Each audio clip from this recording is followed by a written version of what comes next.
ኢራን የአሜሪካን ድሮን መጣሏን እያወጀች በቀጥናው በሚገኙ የአሜሪካ የጦር መሰረቶች ላይ የሚሳኤል የድሮንና የሮኬት ናዳን እያዘነበች ትገኛለች። የሆርሙዝ ወሽመጥም ሙሉ በሙሉ ተዘግቷል በሚባል ደረጃ ላይ ደርሷል። የዓለም የነዳጅ ገበያም ታውቋል። ግዙፍ መርከቦች መገኛቸውን የሚያሳዩ የጂፒኤስ ሲስተሞቻቸውን አጥፍተውም በጨለማ ለመጓዝ እየተገደዱ ነው የሚሉ መረጃዎች እየወጡ ይገኛሉ። እነዚህ መርከቦች በዚህ መንገድ ሲጓዙ ከተገኙ ደግሞ የኢራን ድሮንና ሚሳኤሎች ሰለባ እንደሚሆኑ ይነገራል። ነገር ግን ነገሩ በዚህ ብቻ የሚያበቃ አይደለም። የአሜሪካ ጦር የአዳዲስ ወታደራዊ የባህር ላይ አጥፊ ድሮኖችን በተግባር ላይ በማዋል በኢራን ወታደራዊ ተቋማት ላይ እጅግ አውዳሚ ቦምብ ናዳን እያወረደ ይገኛል የሚሉ መረጃዎች ወጥቷል። ይህ ጥቃት ታዲያ በወታደራዊው ዓለም የቴክኖሎጂ ብድርን በራስ ሳንቲም የመመለስ ያህል ተቆጥሯል እየተባለ ነው ያለው። ለምን ቢባል አሜሪካ በኢራን ላይ ያሰማራቻቸው እነዚህ የአየር ላይ ድሮኖች ኢራን ራሷ ሰርታ ለሩሲያ የሰጠቻትን ሻሄድ 136 የተሰኙትን ድሮኖች ዲዛይን ሙሉ በሙሉ ገልብጠው የተሰሩ በሪቨርስ ኢንጂነሪንግ የበለጸጉ በመሆናቸው ነው። በሌላ በኩል ደግሞ ከወደ እስራኤል የሚወጡ ተንታኞች የአሁኑ ዙር አውዳሚ ጦርነት ሊቀሰቀስ የቻለው ሰኔ 17 ቀን በፓኪስታን አሸማጋይነት ተደርሶ የነበረውን ጊዜያዊውን የመግባቢያ ሰነድ በአሻሚ ቃላት የተነበረ በመሆኑ ምክንያት መፍረሱን ተከትሎ ቀውስ ነው በማለት ሊገልጹት ጀምረዋል። ለመሆኑ ግን ይህ ስምምነት ለምንድን ነው የከሸፈው? አዲሱ የድሮን ቴክኖሎጂስ የወደፊት የጦርነትን ሁኔታ እንዴት እየቀየረው ይገኛል? ይህ ፍጥጫስ መላውን ዓለም ወደ ሶስተኛው የዓለም ጦርነት ሊወስደው የሚችልበት አቅም አለው የሚሉ ጉዳዮችን እያነሳን ለቀጣይ ደቂቃዎች ቆይታ እናደርጋለን። የዛሬው የልዩ ጥንቅር ዝግጅታችን በእነዚህ ጉዳዮች ላይ አስመልክተው የወጡ እጅግ አስገራሚ የሆኑ መረጃዎችን ይዞላችሁ ነው የቀረበው። አብራችሁን በመቆየት ታዲያ እናንተም ልትከታተሉን ጋብዛችኋለሁ። የገበያ ሚዲያን የዩቲዩብ ገጽ ሰብስክራይብ አድርጉ፣ ቪዲዮን ላይክ አድርጉ፣ ሀሳብ አስተያየታችሁን ደግሞ በኮሜንት መስጫው ላይ አስቀምጡልን። ከተከታይ አጭር መሸጋገሪያ በኋላ ስንመለስ ዝርዝር ጉዳዮችን ይዘን ይሆናል።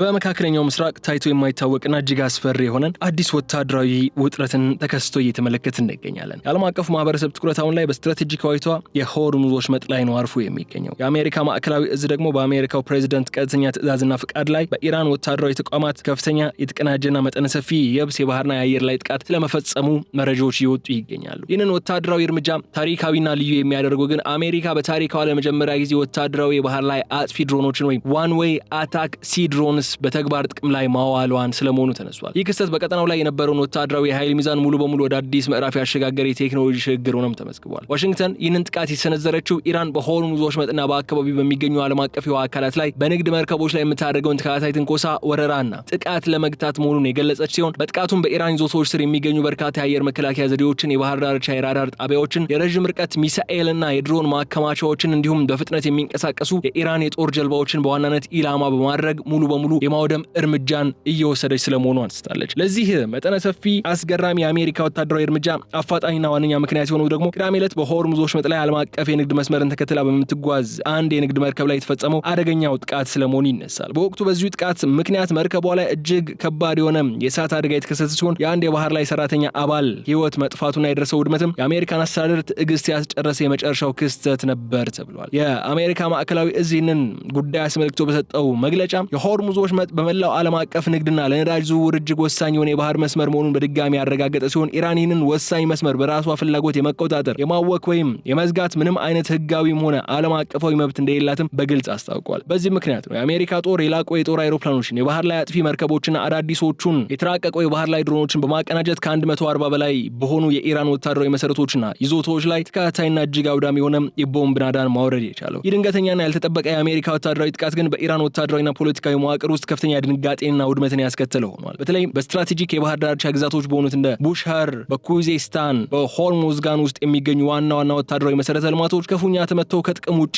ሆነዋል የሚሉ መረጃዎች እየተሰሙ ነው ያሉት። ከተመቱትና ከፍተኛ ጉዳት ከደረሰባቸው መሰረተ ልማቶች መካከል በቴህራንና በማሻድ ከተሞች መካከል የሚገኘውን የባቡር መስመርን ጨምሮ በርካታ የትራንስፖርትና የሎጂስቲክስ መስመሮች እንደሚገኙበትም የኢራን የሀገር ውስጥ መገናኛ ብዙሃን ሳይቀሩ እያረጋገጡት ያለው መረጃ ሆኗል። አሜሪካ ይህንን ከፍተኛ እርምጃ የወሰደችው የዓለም አቀፍ የንግድ መርከቦች ነጻ የመንቀሳቀስ መብትና የባህር ላይ ደህንነትን ለማስጠበቅ እንደሆነ ደጋግማ ብትገልጽም የአይነቱ የቀጥታ ወታደራዊ ግጭት ግን መላውን የመካከለኛው ምስራቅ ቀጠና ወደ ከፋ ወደማይመለስና ውጤቱ አስቀድሞ ወደማይገመት ታላቅ የጦርነት ቀውስ ሊከተው እንደሚችል የዓለም አቀፍ ፖለቲካና የወታደራዊ ጉዳዮች ተንታኞች ስጋታቸውን በከፍተኛ ድምጽ እየገለጹ ይገኛል። በዚሁ አዲስ ወታደራዊ ግጭት ውስጥ ግን ጎልቶ የወጣውና መላውን የዓለም ወታደራዊ ተንታኞች ያስገረመው ዋነኛው ጉዳይ አሜሪካ በጥቃት ላይ ያዋለቻቸው አዳዲስ ድሮኖችና የቴክኖሎጂያቸው ምንጭ ጉዳይ ነው። የአሜሪካ ማዕከላዊ እዝ ለመጀመሪያ ጊዜ በጦርነት ላይ የተጠቀመባቸው የባህር ላይ አጥፊ ድሮኖች ዩክሬን በጥቁር ባህር ላይ የሩሲያን ግዙፍ የባህር ኃይል የበላይነትን ለመስበርና የክሬምሊንን የጦር መርከቦች ለማሽመድመድ በተሳካ ሁኔታ በጥቅም ላይ ከዋላቻቸው ማጉራ V5 እንዲሁም ሲቤቢ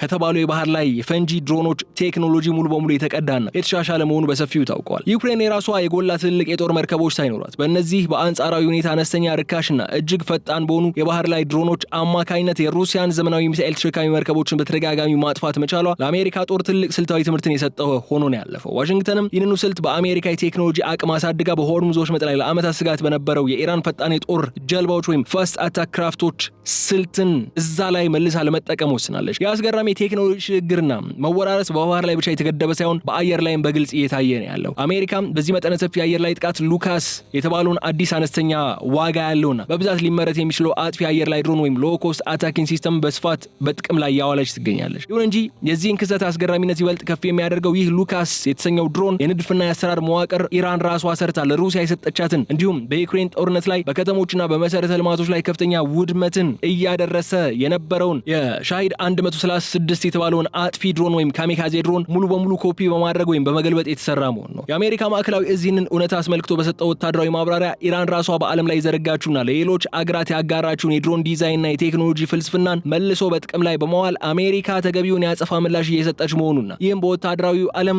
የቴክኖሎጂ ብድርን በራስ ሳንቲም የመለስ ያህል እንደሆነም በግልጽ ምጸት በተሞላበት ሁኔታ እያመላከቱ ይገኛል። የባህር ኃይልና የጦር መሳሪያ ባለሙያዎች እንደሚተነትኑት ከሆነ አሜሪካ በጥቃቱ ላይ የተጠቀመችባቸው የፍሊት ክላስ የባህር ላይ ድሮኖች በመጀመሪያው ዲዛይናቸው ማዕድን ፍለጋና ሰርጓጅ መርከቦችን ለመከላከያ ተግባር ብቻ የተሰሩ የነበሩ ቢሆንም አሁን ላይ ግን ፈጣን የማጥቃት ፍላጎትን ለማሟላት ሲባል በሰዓት ከ40 ማይል በላይ የመጓዝ ከፍተኛ አቅማቸውን በመጠቀም ወደ አጥፊ የፈንጂ መርከቦች ተቀይሯል። እያንዳንዱ የባህር ላይ ድሮን ለመስራት ከ$2 ሚሊዮን በላይ ከፍተኛ ወጪን የሚጠይቅ ቢሆንም በባህር ላይ ካለው የውሃ ወለል ጋር እጅግ በጣም ዝቅ ብለው ስለሚጓዙና በራዳር ሞገድ በቀላሉ ለመያዝ እጅግ አስቸጋሪ በመሆናቸው ግን የኢራንን የባህር ዳርቻ መከላከያ ዘዴዎችና የቅኝት ራዳሮችን በቀላሉ ሰብረው በመግባት የታለመላቸውን ወታደራዊ ጥፋት ለመፈጸም አቅምን አላቸው። እነዚህ አጥፊ ድሮኖች ከአሜሪካ ዘመናዊ የባህር ዳርቻ ተዋጊ መርከቦች ወይም ሊቶራል ኮምባት ሺፕስ በቀላሉና በፍጥነት መተኮስ መቻላቸው ደግሞ ለአሜሪካ ጦር በባህረ ሰላጤው ላይ ከዚህ ቀደም ታይቶ የማይታወቅ እጅግ የላቀ ወታደራዊ ብልጫንና ድንገተኛ የማጥቃት አቅምን ስለመስጠታቸው ይነገራል። የአሜሪካን መጠነ ሰፊና የተቀናጀ ወታደራዊ ጥቃት ተከትሎ የኢራን ጦር አገሪቱን ከአየር ጥቃት ለመጠበቅ የወሰደው የአጸፋ እርምጃ ደግሞ የግጭቱን መልክ ይበልጥ ውስብስብና አደገኛ እንዲሆን አድርጎታል። በአገሪቱ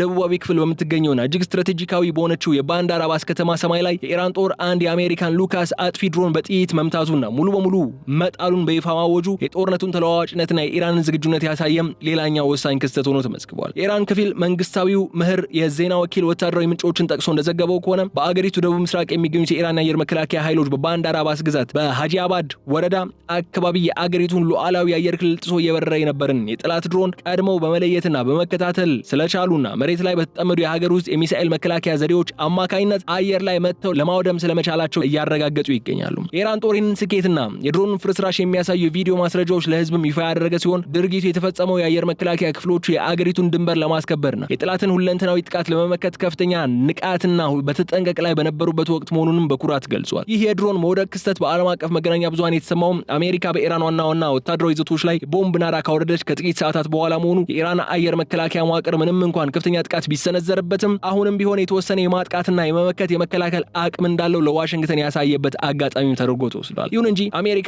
ድሮኑ ስለመመታቱ ወይም ስለመውደቁ እስካሁንም የሰጠችው ምንም አይነት ይፋዊ ማረጋገጫም ሆነ ማስተባበያ የሌለ መሆኑ የኢራን ወታደራዊ ባለስልጣናት ይህ ስኬት አገሪቱ ራሷን ከማንኛውም ወራሪ ኃይል የመከላከል ሙሉ ሉዓላዊ መብት እንዳላትና የጠላትን የተራቀቀ የቴክኖሎጂ የበላይነት በተግባር መስበር እንደምትችልም የሚያሳይ ግልጽ ምላሽ ነው ሲሉ ተደምጧል። ይህ በባንዳር አባስ ሰማይ ላይ የተመዘገበው ክስተት ታዲያ በሁለቱ ኃይሎች መካከል ያለውን የአየር ላይ ፍልሚያና የጦርነት ትኩሳት ይበልጥ ያፋፋመው ከመሆኑም በላይ ግጭቱ በቀላሉ የማይቆም መሆኑም አመላካች ሆኗል። ከዚህም በተጨማሪ የኢራን እስላማዊ አብዮታዊ ዘብ ኃይል ወይም IRGC የአሜሪካን ጥቃት ያለምላሽ እንደማያልፈው በማስገንዘብ በመካከለኛው ምስራቅ ቀጠና ውስጥ በሚገኙ በርካታ የአሜሪካ ወታደራዊ መሰረቶች ላይ የረዥም ርቀት ሚሳኤልና የድሮን ጥቃቶችን በስፋት መፈጸሙን ይፋ አድርጓል።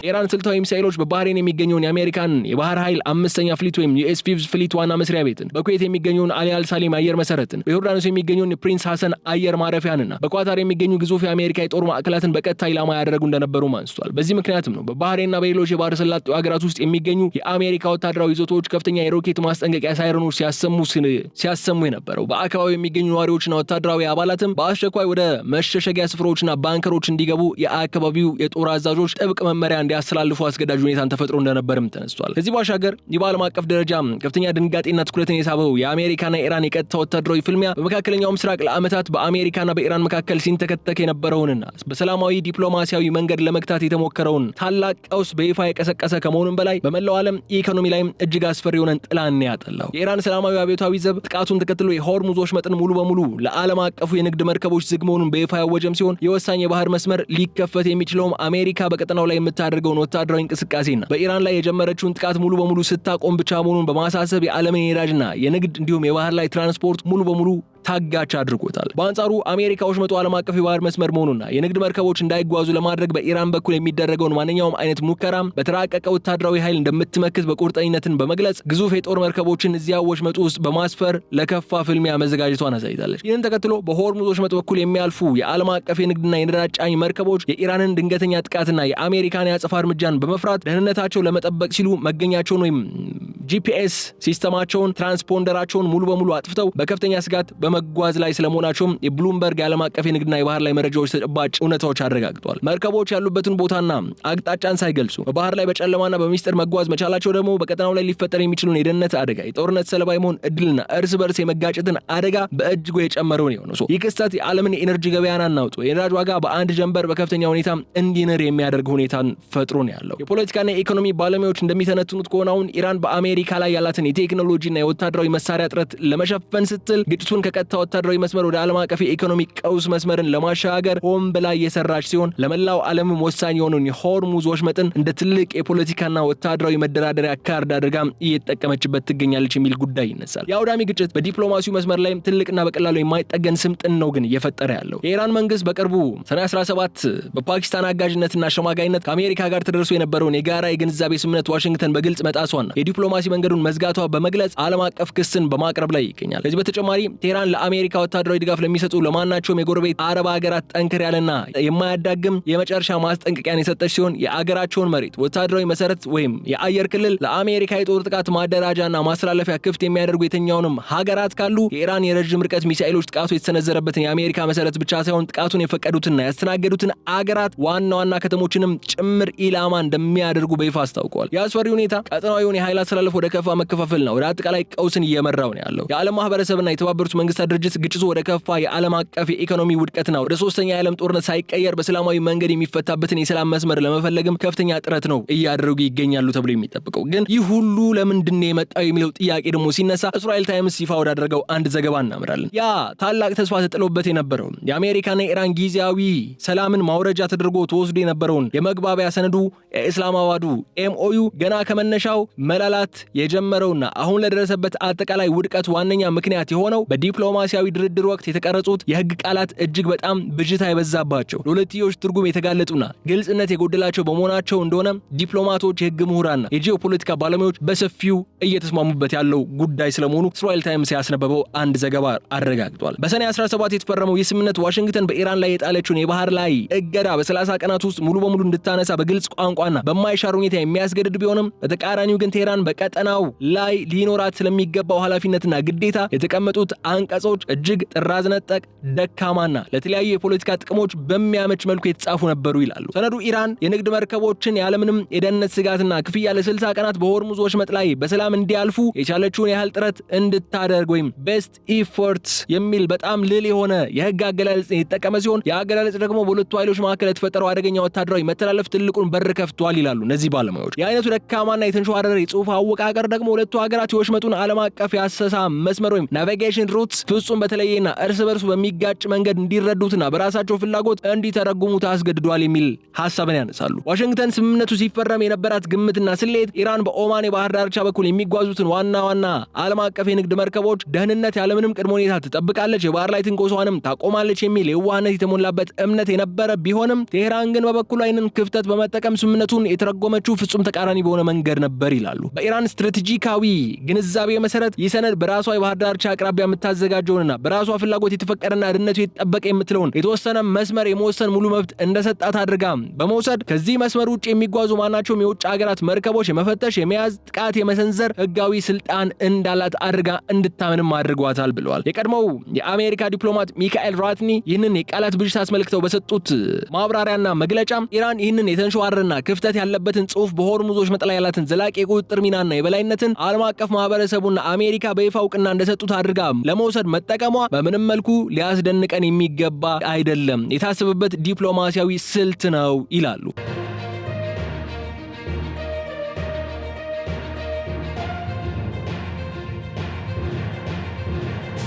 ቴህራን የሆርሙዝ ወሽመጥን መቆጣጠር እንደ ትልቅ የፖለቲካና ኢኮኖሚ መደራደሪያ ካርድን ባርጌኒንግ ቺፕን አድርጋ የምትጠቀምበት መሆኑ ይህንን ተጽዕኖዋን አሳልፋ ላለመስጠት ስትል የተኩስ አቁሙ ቢፈርስ እንኳን አዲስ ወታደራዊ ግጭት ውስጥ ለመግባት የነበራትን ዝግጁነት በተግባር እንድታሳይ የሰነዱ አለመሟላት ትልቅ ሰበብ ሆነዋታል ይላሉ። ሌላው አንጋፋው የውጭ ጉዳዮች ተንታኝ ዴንስ ሮስ በበኩላቸው ጉዳዩን ይበልጥ ሲያብራሩት በኢራን እምነት ስምምነቱ ወሽመጡን ክፍት እንዲሆን የፈቀደው ቴህራን ሙሉ በሙሉ በምትቆጣጠረውና እሷ በምትመርጠው መስመር ላይ ብቻ መርከቦች እንዲጓዙ በሚል ቅድመ ሁኔታ ላይ ተመስርቶ የነበረ በመሆኑ ወይም እንደዛ አይነት አንድምታ ያላቸው ጽሁፎች በመኖራቸው አሜሪካንን ግልጽ ሳታደርግ መቅረቷ ስምምነቱ በራሱ እንዲፈርስ የሞት ፍርድ እንደመፍረድ ተቆጥሯል ይላሉ። የመግባቢያ ሰነዱ ላይ መርከቦች በየትኛው የተወሰነ የባህር መስመር ማለፍ እንዳለባቸው በካርታ ጭምር ተለይቶ በግልጽ አለመቀመጡ የኢራንን የባህር ኃይል የቁጥጥር ወሰንና ስልጣን በግልጽ ህጋዊ ማዕቀፍ አለመገደቡ ለቀውሱ መባባስና አሁን ላይ ለደረሰው ወታደራዊ ፍጥጫ ትልቁን መዋቅራዊ ድርሻን ይወስዳል ይላሉ። ሁለቱ ወገኖች ስምምነቱን የተፈራረሙት እውነተኛ ሰላምን ለማውረድ ሳይሆን የራሳቸውን የተደበቀ ፍላጎት በቃላት ጨዋታ ወይም ሴማንቲክ አምቢጉዊቲ በመጠቀም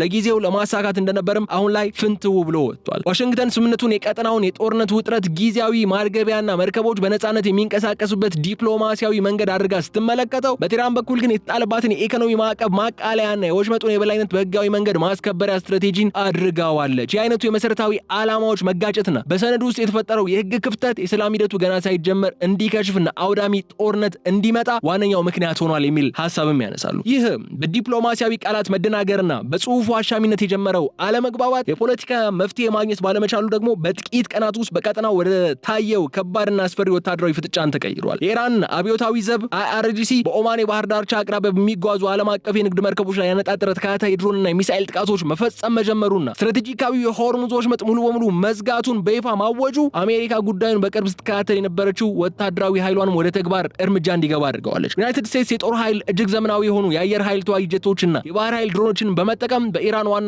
የባህር መከላከያ ዘዴዎችን፣ የራዳር ጣቢያዎችና የረጅም ርቀት ሚሳኤል ማከማቻ ጣቢያዎች ላይ እጅግ ከባድ የሆኑ ተከታታይነት ያላቸው የአየር ጥቃቶችን በቅርብ ቀናት ውስጥ ስለመሰንዘሩ እየተነሳ ሶስተኛው ፌዝ ላይ ደርሷል። ሴንትኮም እነዚህን እርምጃዎችን በመውሰድ የአሜሪካው ማዕከላዊ እዝ ይህንን የኃይል እርምጃ በተመለከተ በሚያወጣቸው መግለጫዎች ላይ ደግሞ ወታደራዊ ጥቃቱ የሚሰነዘረው ኢራን በዓለም አቀፍ የባህር መስመሮች ላይ በነጻነት የምታደርገውን ህገወጥ ጥቃትና የንግድ መርከቦችን የማስተጓጎል አደገኛ ባህሪ ሙሉ በሙሉ ለማዳከምና ለመግታት መሆኑ ነው እየገለጸ ያለው። ይሁን እንጂ ይህ አሜሪካ ኃይለኛ ወታደራዊ ምላሽ በቴህራን በኩል ከፍተኛ የተቃውሞ ቁጣን የቀሰቀሰ ነው ሆኖ የመጣው። የኢራን የውጭ ጉዳይ ሚኒስትር ባወጣው መግለጫ እነዚህ የአሜሪካ አየር ጥቃቶች ባለፉት ወራት የተደረጉትን የዲፕሎማሲ ጥረቶችና የሰላም ተስፋዎች ሙሉ በሙሉ በአንድ ጀንበር ከንቱ ያደረጉ ስለመሆናቸው ገልጾ ለቀጠናው አጠቃላይ አለመረጋጋትና ለጦርነቱ መባባስ ዋነኛ ተጠያቂዋ ዋሽንግተን መሆኗን በጽኑ ያስታውቃል። ይህንን ወታደራዊ ፍጥጫ ተከትሎ ታዲያ በዓለም አቀፉ የነዳጅ ገበያና በዓለም አቀፍ የንግድ ልውውጥ ላይ የደረሰው ጉዳት እጅግ የጎላና አስደንጋጭ ነው። በዓለም አቀፍ የባህር ትራፊክ መከታተያ ተቋማትና የሳተላይት መረጃዎች መሰረት ቀደም ሲል በሳምንት ከ400 በላይ ወይም በቀን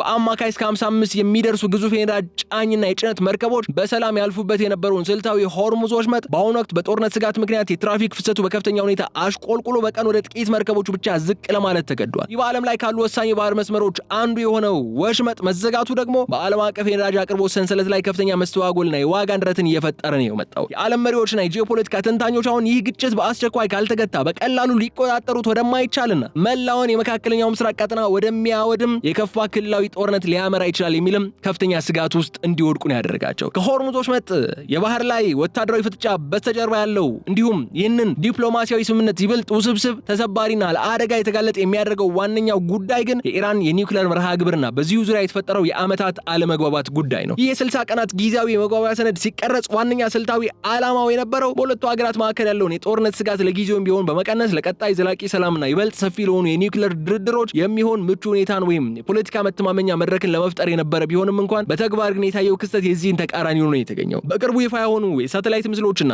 ዓለም አቀፍ የስለላ መረጃዎች እንደሚያሳዩት ከዚህ ቀደምም እንዳነሳ ነው ሁለቱ ወገኖች በተኩስ አቁም ስምምነቱ ላይ ተመስርተው ውይይት በጀመሩበትና ዲፕሎማሲያዊ ንግግሮች እየተደረጉ በነበሩበት በዚህ የሙከራ ወቅት እንኳን ሳይቀር ኢራን በሚስጥር የኒውክሌር ተቋሞቿን መልሳ ለመገንባት የጦር መሳሪያ ደረጃ ላይ ሊያደርስ የሚችል ዩራኒየም ለማበልጸግና ቴክኖሎጂ መሰረተ ልማቷን በከፍተኛ ሁኔታ ለማስፋፋት ሌት ተቀን ስትሰራ ነበረ ተብሏል።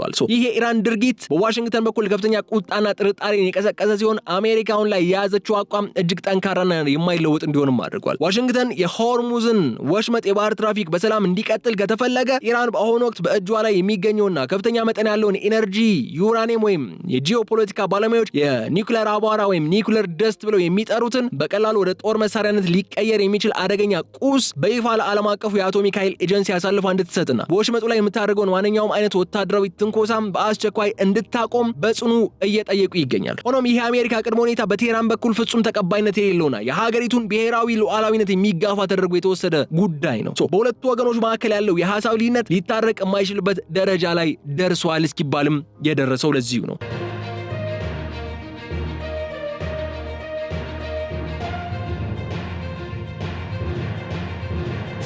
ለዚሁ ዲፕሎማሲያዊ ውድቀት ሌላኛውና ትልቁ ውስጣዊ ምክንያት ደግሞ በራሷ በኢራን የአመራር መዋቅርና ፖለቲካዊ ሊቃን መካከል ያለውን ከፍተኛ ክፍፍል ነው ተብሎ ይነሳል። በቴህራን ውሳኔ ሰጪ አካላት ውስጥ ባሉትና ማንኛውም ከአሜሪካ ጋር የሚደረግ ስምምነት አሳልፎ የመስጠት ተግባር አድርገው ክህደት አድርገው በሚመለከቱት ጠንካራ አቋም ያላቸው አጠቃላይ ወጋ አጥባቂ ሃርድ ላይነርና በሌላ በኩል ደግሞ ማዕቀቡ እንዲነሳና ሀገሪቱ ኢኮኖሚዋ እንዲያገግም የሚፈልጉት መጠነኛ ለውጥ ፈላጊዎች ወይም ፕራግማቲስቶች መካከል የሚደረገው የውስጥ ሽኩቻ የዲፕሎማሲውን መንገድ ሙሉ በሙሉ እንዲደናቀፍ አድርጓል ተብሎ ይታመናል። የኢራን የውጭ ጉዳይ ሚኒስትር አባስ አራግቺ ከዚህ ቀውስ ለመውጣትና ስምምነቱን ለመታደግ ሲሉ በኦማን በኩል አዲስ የሚስጥር ንግግር መስመር ለመክፈትና ጉዳዩን በውይይት ለመፍታት ከፍተኛ ጥረት ቢያደርጉም በአሜሪካ መንግስት በኩል የቀረበው ምላሽ የማያወላዳ ነበር። ዋሽንግተን ኢራን በዓለም አቀፍ የንግድ መርከቦች ላይ የምታደርገውን የድሮንና የሚሳኤል ጥቃት በተግባር ማቆሟን በይፋ ካላረጋገጠች በስተቀር ምንም አይነት ማዕቀብ ማቃለልም ሆነ አዲስ ድርድር አይኖርም ሲሉ ነው በይፋ ያስታወቁ። በዚህ ምክንያት ነው የ60 ቀናቱ የሙከራ ጊዜ ሳያልቅ ስምምነቱ ሙሉ በሙሉ በመፍረስ ላይ የሚገኝ ሲሆን ቀጣዮቹ ጥቂት ቀናት ደግሞ ቀጠናው ወደ መረጋጋትና ወደ አዲስ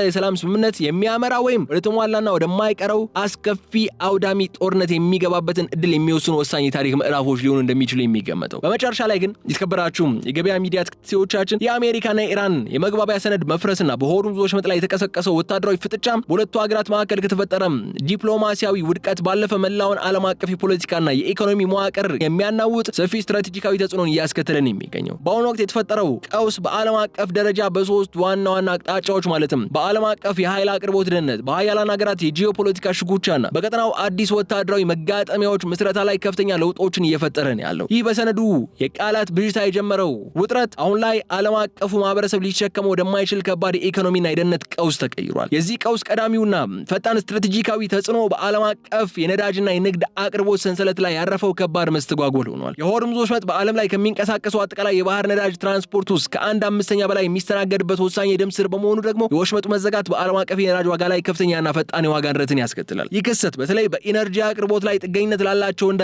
አውሮፓና እስያ ሀገራት ትልቅ የኢኮኖሚ ድንጋጤን የፈጠረም ሲሆን የዋጋ ግሽበቱን ለመግታትም የዓለም ማዕከላዊ ባንኮች አዳዲስ የፖሊሲ እርምጃዎችን እንዲወስዱም እያስገደደ ይገኛል። ከዚህም በላይ ግን የንግድ መርከቦች ረጅምና ከፍተኛ ወጪ የሚጠይቁ አማራጭ መንገዶችን ለመጠቀም ወይም ጉዟቸውን ለማስተዋጎል እንዲገደዱ ማድረጉ የዓለም አቀፍ የመርከብ መድን ዋጋ ኢንሹራንስ ፕሪሚየም ሰማይ እንዲነካ ይህም የዓለምን የንግድ ልውውጥ በፍጥነት በከፍተኛ ሁኔታ እንዲቀዘቅዝ ያደረገ ክስተት ነው የሆነው። በሌላ በኩል ይህ ውጥረት በታላላቅ ሀያላን ሀገራት መካከል ያለውን የጂኦፖለቲካ ፉክክር ይበልጥ እያሻከረው ነው የሚገኘው። አሜሪካና ምዕራባውያን አጋሮቿ የሆርሙዝ ወሽመጥን የባህር ላይ ነጻነት ለማስከበር በሚል ሰበብ አዲስ ዓለም አቀፍ የባህር ላይ ጥብቅ ግብረ ኃይል ወይም ኮኦሊሽን በማቋቋም ለመንቀሳቀስ የሚጥሩ ሲሆን የእርምጃ ደግሞ ከቴህራን ጀርባ ባሉት እንደ ሩሲያና ቻይና ባሉ ኃይሎች ዘንድ ከፍተኛ ጥርጣሬን የሚፈጥር ነው። ቤጂንግ ከቀጠናው የምታስገባው የነዳጅ ፍላጎት አደጋ ላይ መውደቁ ስላሳሰባት የራሷን የዲፕሎማሲ ጫናን ለማድረግ ትገደዳለች። በሌላ በኩል ሞስኮ ይህንን የአሜሪካ ትኩረት ወደ መካከለኛው ምስራቅ መዞር በሌሎች ዓለም አቀፍ ግንባሮች ላይ ያላትን ስልታዊ እድል እንደሚያሰፋላት በማሰብ ቀውሱን በቅርብ ትከታተለዋለች። ይህ ሁኔታ ቀጠናውን የሀያላን ሀገራት የፕሮክሲ የጦርነት መድረክ የመሆን እድሉ በእጅጉ ያሳድገዋል። ስናጠቃለው ግን ወደፊት ሊከሰቱ የሚችሉትን ሁኔታዎችን ስንገመግም የቀጠናው ዕጣ ፈንታ በሶስት ቢሆኖች ወይም ሴናሪዎች ውስጥ ሊወድቅ ይችላል። የመጀመሪያውና እጅግ አስፈሪው ሴናሪዮ አሁን ያለው ወታደራዊ ፍጥጫ ከቁጥጥር ውጭ ወጥቶ ወደ ተሟላና መላውን መካከለኛው ምስራቅ ወደሚያካልል ቀጥተኛ የክልላዊ ጦርነት መሸጋገር ነው። ሁለተኛው እድል ደግሞ ሁለቱ ሀገራት አሁን ካለው የጦርነት አፋፍ በመመለስ ከቀደመው የመግባቢያ ሰነድ ስህተት በመማር እጅግ ግልጽ የሆኑ የህግ ቃላት፣ ካርታዎችና ጥብቅ የቁጥጥር ስልቶች ያሉበት አዲስና የተሻለ የረዥም ጊዜ ስምምነት ላይ ለመድረስ መገደድ ነው። ሶስተኛውና ምናልባትም ይበልጥ ሊከሰት የሚችለው እድል ደግሞ ሁለቱ ወገኖች ሙሉ ጦርነቱ ሳይገቡ ነገር ግን የሆርሙዞች መጠን ለአደጋ ያጋለጠ አልፎ አልፎ የሚቀሰቀስ ጥቃትና የማያቋርጥ ወታደራዊ ውጥረት የነገሰበት የማይሞት የማይድን ፍሮዝን ኮንፍሊክት ሁኔታ ውስጥ ለረጅም ጊዜ የመቆየት እድል ሊኖራቸው ይችላል። በየትኛው መንገድ ቢሆንም ግን የዚህ ስምምነት መፍረስ ያስከተለው ውጤት ዓለም አቀፉን ፖለቲካ ለረጅም ዓመታት የሚቀይር አዲስ ምዕራፍን የከፈተ ነው በማለት የዕለቱን የልዩ ጥንቅር ፕሮግራማችን እዚህ ላይ እንቋጫለን። የተከበራችሁ የገበያ ሚዲያ ተከታታዮቻችን በቀጣይ በሌላ ጉዳይ መልሰን የምንገናኝ ይሆናል። እስከዛ ድረስ ግን ስላደመጣችሁኝ አመስግኜ እዚህ ጋር ሰናበታለሁ። የገበያ ሚዲያን የዩቲዩብ ገጽ ሰብስክራይብ አድርጉ፣ ቪዲዮውን ላይክ አድርጉ፣ ሐሳብ አስተያየታችሁን ደግሞ በኮሜንት መስጫው ላይ እንድታስቀምጡልን ጋብዤ እዚህ ጋር ሰናበታለሁ። ሰላም።